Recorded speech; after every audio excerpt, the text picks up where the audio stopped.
What if this happens? What if that happens? What if that doesn't happen? And on it goes. They consistently worry themselves in. You can all mentally condition yourself to being successful. All you got is your mind. You're in control of it. It's times I felt like giving up. I mean, no matter who you are, if you have a goal in life, everybody has a turn back moment. Everybody has a crossroad. If you haven't been at it, it's coming. You can either decide to continue or to quit. It is important in the area of motivating yourself. It's important to know why you're doing it, because that mind will say, why bother? Why go through all this? This is too hard. No, throw in the towel. It's not worth it. Has it ever said that to you before? Here's how you can handle that. Here's how you override that. Write down 5 reasons why you deserve it. Why do you deserve what you want? Why you? Why do you deserve it? What meaning and value will it bring to your life? What's so different about you that you deserve your goal or this goal? And when you write down those 5 reasons, when you have some down moments, and you're going to have them, when that conversation starts talking to you and it's going to talk to you, what you will do is you can pull that out and read it, and it will build you up. It will be your rod and your staff to comfort you through some challenging moments, because you're going to have some. Life will knock you between the eyes. It will catch you on the blind side, come out of nowhere, stuff you can't anticipate that will knock the wind out of you. You want to give up. That's why it's important for you to work on yourself, listening to tapes, building yourself up, talking to yourself with power, feeling, and conviction, building yourself up day in and day out. The next thing is that whatever you do, you want to develop technical mastery. You want to be the best at what you do. You want to master it.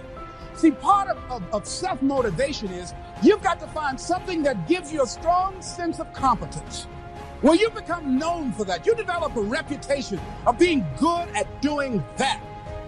You set some high personal standards for yourself. You're not competing with anybody else. You're just unfolding yourself to be the best person that you could be. That you want to give the best quality service that you can give, because that is a statement about who you are. The other thing that's the key to self-motivation is recognize the fact that you're going to get into some slumps. Recognize the fact that you're going to encounter a great deal of failure in life. It goes with the territory. But in the face of that, you want to be relentless. The next thing is that when you want something out of life, you've got to be willing to go into action. Don't wait around for things to be just right. Don't wait for things to be perfect.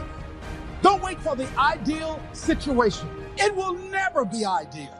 There will always be a reason. Well, as soon as the children grow up, as soon as I pay my bills, or as soon as I get my divorce, as soon as I get enough money together, do what you can, where you are with what you have, and never be satisfied. A lot of people never take a chance in life. They don't want to take any chances. They want the situation to be ideal. See, that's not walking by faith. That's walking by sight. If I can see it, I'll do it. No. That's a lot of people say, if I can see it, I'll believe it. No. If you believe it, you can. Happening now, today, is the direct result of your activity, what you did yesterday. Self-reliance is basically counting on yourself. Now, being self-reliant doesn't mean you can't work with others or trust others. Self-reliance means counting on yourself, trusting yourself, being confident with yourself, being responsible to yourself, trusting your own instincts, trusting the conclusions that you have developed from your study of experiences and philosophies, taking the credit that is due you, learning from the mistakes that you have made, being self-reliant. Gestalt psychologists give an example of being self-reliant. They say, that you're responsible for getting caught in the rain. They say that by deciding not to carry an umbrella every day, you have made the decision to endure an occasional drenching. Translation: by not being prepared, you make the choice of getting caught in some of life's unpleasant circumstances. Be they rain, failures, economic losses, relationship losses, professional losses, personal losses. By not being prepared, thinking ahead, it's your choice. Now here's the other side of it. By being prepared, you increase your chances of success. You increase the likelihood. By being prepared, you increase your chances of success, of seizing opportunities when they come your way, of being ready within yourself to take advantage of once-in-a-lifetime situations. Some people tend to blame others for their mistakes, blame others for their failures. Somebody says, it's not my fault the report isn't done. So-and-so didn't do their part. Of course it's your fault. It's your report too. It's your responsibility to see that everyone you delegated work to does their part. Now, you can't control what others around you do, but it's in your own best self-interest, your enlightened self-interest, that you stay on top of things, especially if it's going to affect your future. You think your boss cares that John didn't do his part?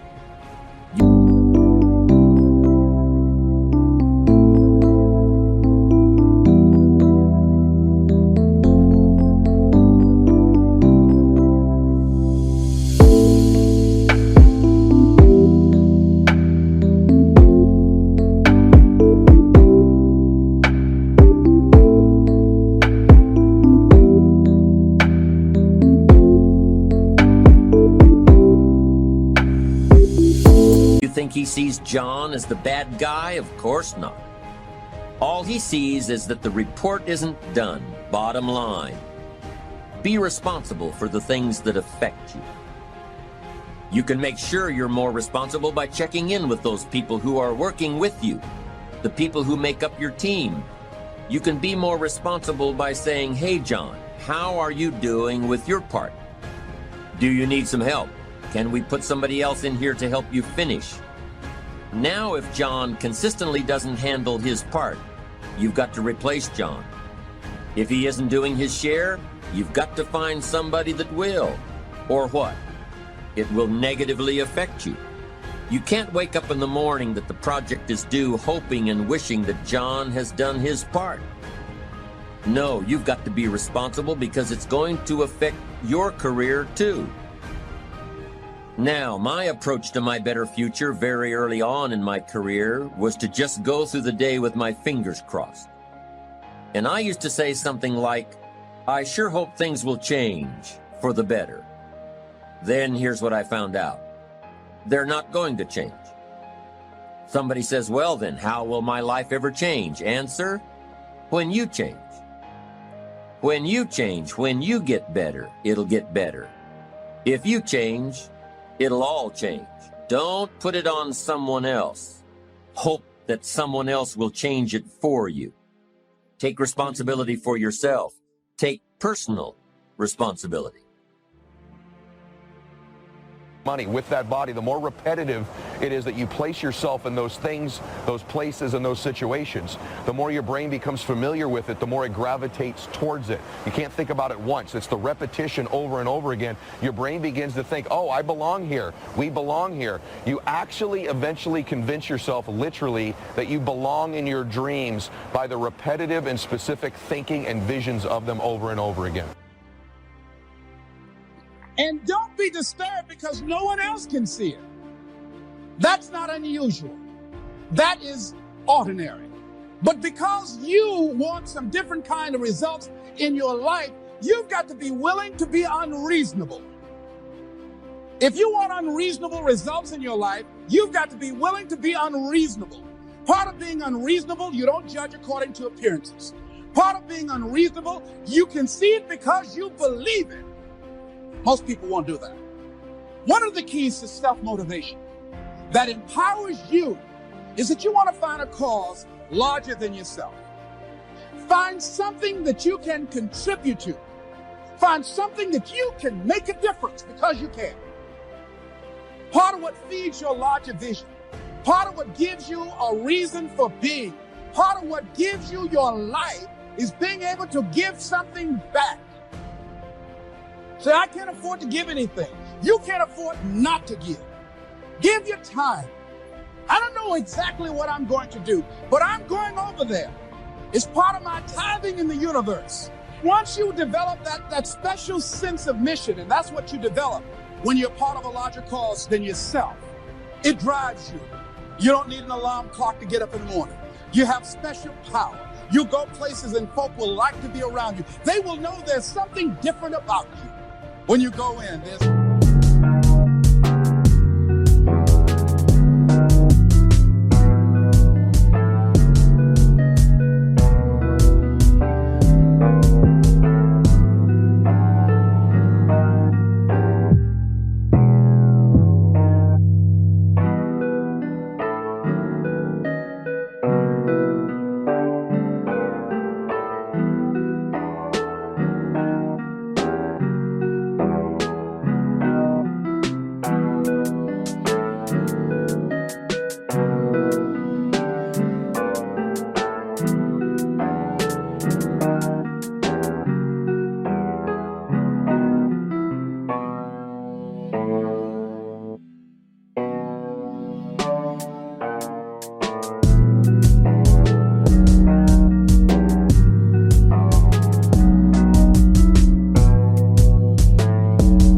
say, hey, that's somebody important. I want to know who you are. I just want to be near you. That energy that you have, that consciousness that you will embody, will affect everybody around you. You must be willing to do the things today others won't do, in order to have the things tomorrow others won't have. That's why the book of life said the road to life is straight and narrow, and few there be that find it, because few there be that are willing to do the things today others won't do, in order to have the things tomorrow others won't have. What are the things that others won't do? Number one, make discipline a major force in your life. Socrates said the undisciplined life is an insane life. The road to life is straight and narrow because few there be that are willing to discipline themselves. Here's something else that most people won't do. Make it okay to fail. A lot of people, 85% of people, allow their fear of failure to outweigh their desire to succeed.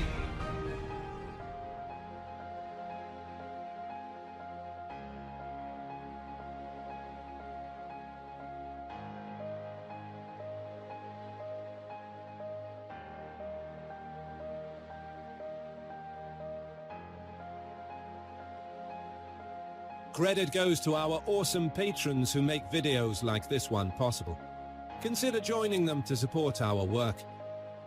You can also support us by subscribing to our channel and clicking the bell button to get notified when our new videos are released. And as always, thank you for watching.